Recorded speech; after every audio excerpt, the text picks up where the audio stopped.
भैया राजा रानी मिलकर के खेत पर हल चलाने लगे। आज वह हल चलते चलते एक जगह पर ठहर जाता है। जिस समय वहां पर देखा गया तो एक सुंदर घड़ा निकला। उस घड़े में एक सुंदर कन्या निकली और उस कन्या के क्या नाम रखे गए भैया आगे तुम सुनाओ। फिर जानते हो राजन उस कन्या के कौन कौन नाम रखे जाते हैं कि पृथ्वी के ऊपर आकर के अद्भुत सब काम हुए उनके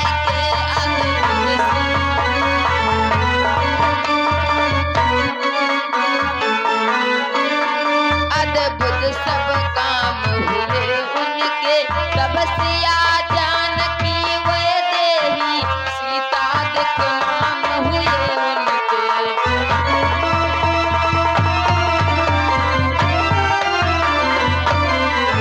तब सिया जानकी वह देवी सीता दिख नाम हुए उनके।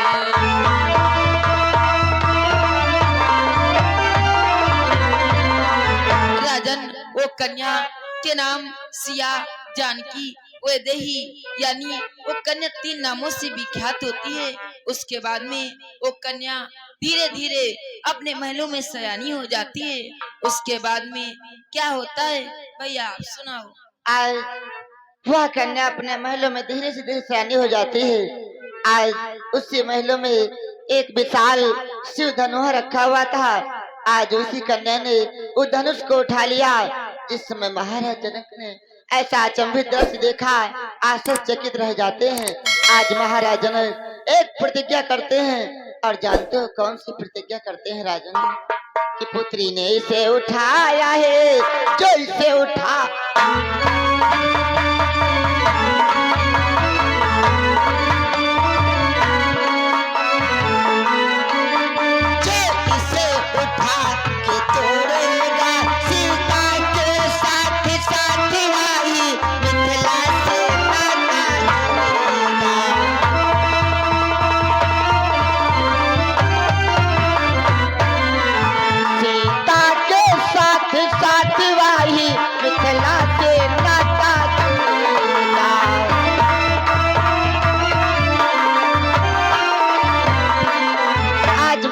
जनक प्रतिज्ञा कर डालते हैं कि हमारी पुत्री सीता ने इस धनुष को उठा लिया है। जो भी वीर राजा योद्धा इस धनुष को उठा करके तोड़ देगा हम अपनी पुत्री का विवाह उसके साथ में कर देंगे। आज राजा ने देश विदेशों में ढिंढोरा पिटवा दिया। देश विदेश के राजा कर आए वो धनुष को तोड़ना चाहा परंतु वो धनुष टूटने की तो बात दूर रही वो किसी से हिला भी नहीं। उसी दरबार में मुनि विश्वामित्र के साथ राम अथवा उनके छोटे अनुज भ्रात लक्ष्मण आए हुए थे। आज अपने गुरुजी की आज्ञा पाकर के राम ने क्या किया है भैया आगे तुम सुनाओ। फिर जानते हो राजन क्या होता है कि श्री रामचंद्र रघुनंदन जी ने उसे शिव धनु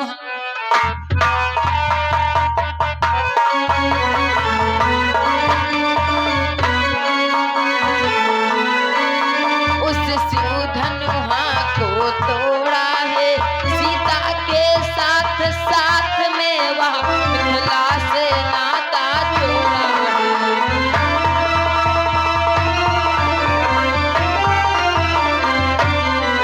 सीता के साथ साथ में वह मिथिला से नाता जोड़ा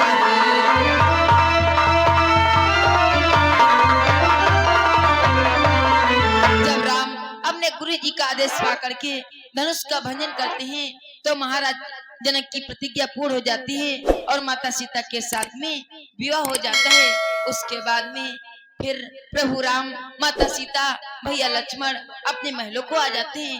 उसके बाद में क्या होता है भैया आप सुनाओ। आज प्रभु राम का विवाह हो जाता है। कुछ दिनों तक तो जनकपुर में रहे। वहां से विदाई लेकर के श्री धाम अयोध्या जाते हैं। आज अयोध्या में राम को कुछ ही दिन बीते हुए थे। अचानक से जानते हो क्या हुआ है राजन कि परकाल चक्र के कारण ही संपूर्ण सुख कहाँ से हुआ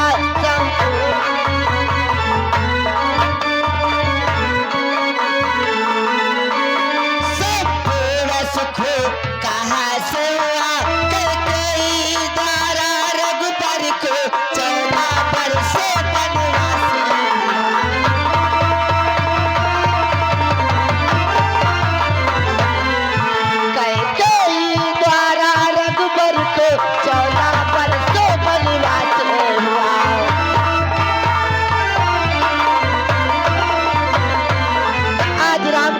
कुछ दिन अयोध्या में व्यतीत हुए थे। अचानक से उनकी माता कैकेयी के द्वारा राम को 14 वर्षों का वनवास हो जाता है। वन के लिए 3 प्राणी निकलते हैं, राम, लक्ष्मण, सीता। आज तीनों प्राणी चलते चलते कहाँ पहुँचते हैं भैया, आगे तुम सुनाओ। फिर जानते हो राजन, वो तीनों प्राणी चलते चलते कहाँ को पहुँच जाते हैं कि आगे चल के केवट द्वारा जब तीनों गंगा पार हुए,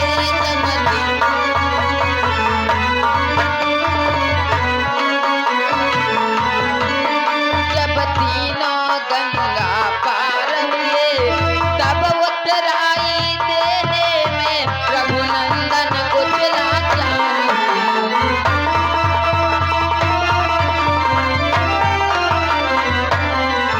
तब उतराई देने में रघुनंदन कुछ लाचार हुए।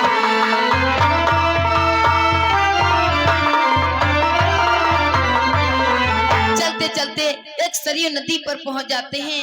फिर केवट को आवाज लगाते हैं और केवट के द्वारा उस सरयू नदी को पार कर जाते हैं। उस समय प्रभु राम के पास केवट को उतराई के स्वरूप में देने के लिए कुछ नहीं होता है, तो प्रभु राम उदास हो जाते हैं। फिर आगे क्या होता है भैया आप सुनाओ। आज प्रभु राम के पास उत्तराई के रूप में देने के लिए कुछ भी नहीं था। आज माता सीता ने जानते हो क्या किया है राजन, कि उस समय अवस्था रघुबर की, सीता ने तब अवलोकन की।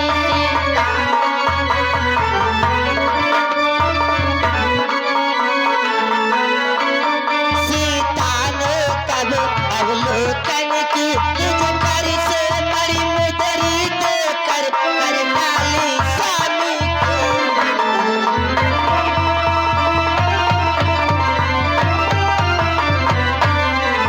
निज कर से बड़ी मुदरी देकर कर डाली स्वामी के मन की।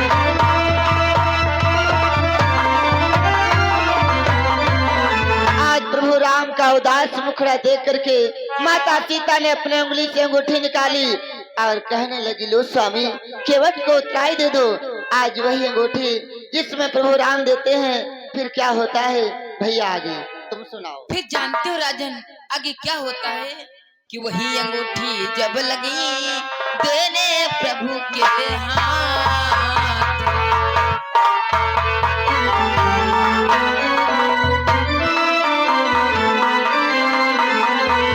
वही अंगूठी जब लगी देने प्रभु के हाथ, चरणों को छू कर कहा केवट ने हे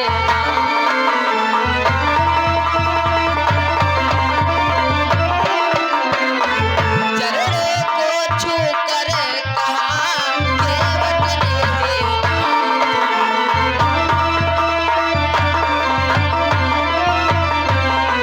जब माता सीता अपने उंगली से अंगूठी निकाल करके प्रभु राम को देती हैं, तो प्रभु राम वही अंगूठी जब केवट को उतराई के स्वरूप में देते हैं, तो केवट प्रभु राम से वो अंगूठी नहीं लेता है, बल्कि प्रभु राम के चरणों में गिर जाता है। फिर क्या कहता है भैया आप सुनाओ। आज केवट मांग रहा है, और जानते हो क्या मांग रहा है भगवान, कि हे अवधेश्वर हे तपस्वीवर, अब वाही उतराई लेना, अब वाही।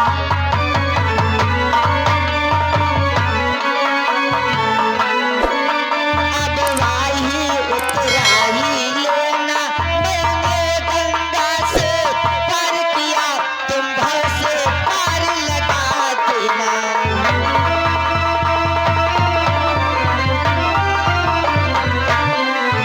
मैंने गंगा से पार किया, तुम भव से पार लगा देना।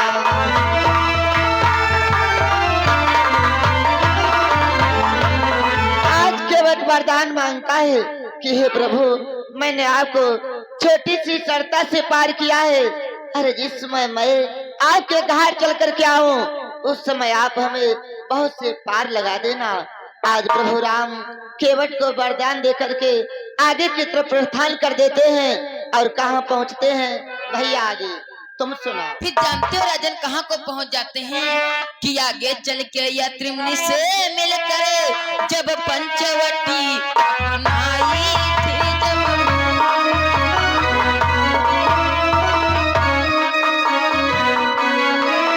जब पंचवटी अपनाई थी रावण की भगिनी शूर्पणखा उस जगह घूमने आई थी।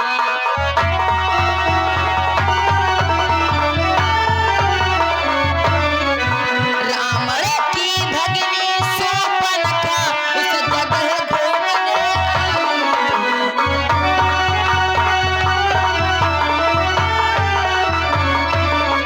वहां से चल करके एक पंचवटी नामक स्थान पर पहुंच जाते हैं यानी दंडक वन में। वहां पर एक सुंदर सी कुटी बना करके प्रभु राम रहने लगते हैं और उसी दंडक वन में एक रावण की बहन शूर्पणखा रहती थी।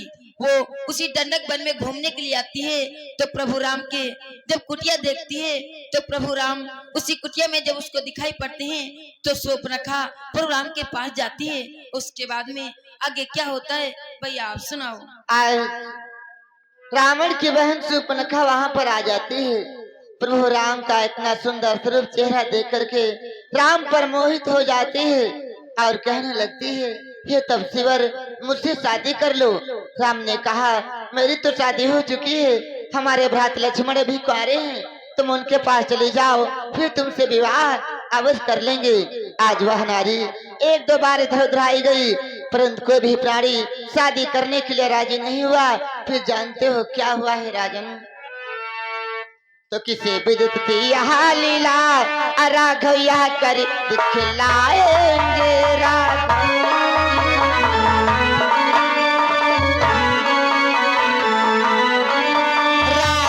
यह कर दिखलाएंगे लक्ष्मण द्वारा उस नारी के नर्तिका कान कटवाएंगे।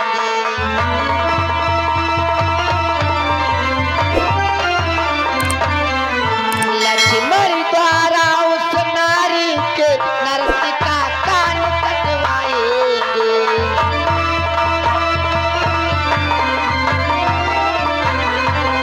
आज किसी को भी नहीं मालूम था कि वहाँ पर उस नारी के नाक कान कितने रहेंगे। आज भ्रात लक्ष्मण प्रभु राम का संकेत पाते ही शूर्पणखा के नाक अथवा कान काट लेते हैं। आज वह शूर्पणखा रोती बिलखती चिल्लाती उसी दंडक वन में उसके भ्रात खरदूषा तीसरा रहते थे जिनके पास 14,000 सेना थी। आज सारा हाल अपने भाइयों से बतलाती है। आज खरदूषा तीसरा 14,000 सेना लेकर के आज राम से युद्ध करने के लिए तैयार हो जाते हैं। फिर क्या हुआ भैया आगे तुम सुनाओ। फिर जानते हो राजन क्या होता है कि खरदूसर तीसरा लड़े आगे विदिक प्रकार।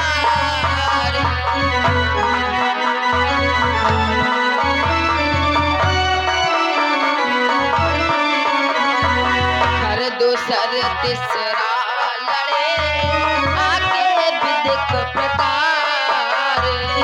किंतु अंत में राम ने प्रिया सभी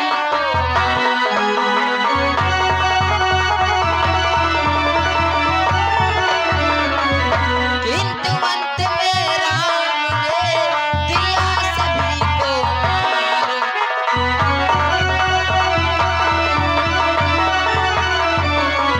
राजन जब खरदूसर तीसरा प्रभु राम से युद्ध करते हैं तो प्रभु राम खरदूसर तीसरा की 14 सेना का वध कर देते हैं और साथ में खरदूसर तीसरा का भी वध कर देते हैं।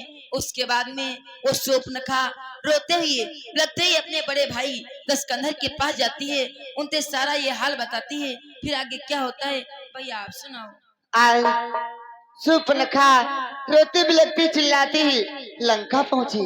लंका में सारा हाल अपने भ्रात लंकेश से बतलाया। आज महाराज लंकेश क्रोध में आकर के मारीच की सहायता लेकर के सीता का हरण कर लेते हैं। आज इस समय सीता हरण हो जाता है। प्रभु राम भ्रात लक्ष्मण रोते बिलखते चिल्लाते कि द्राज का उद्धार करके सबरी आश्रम होते हुए ऋष मुक्त पर्वत पर पहुंच जाते हैं।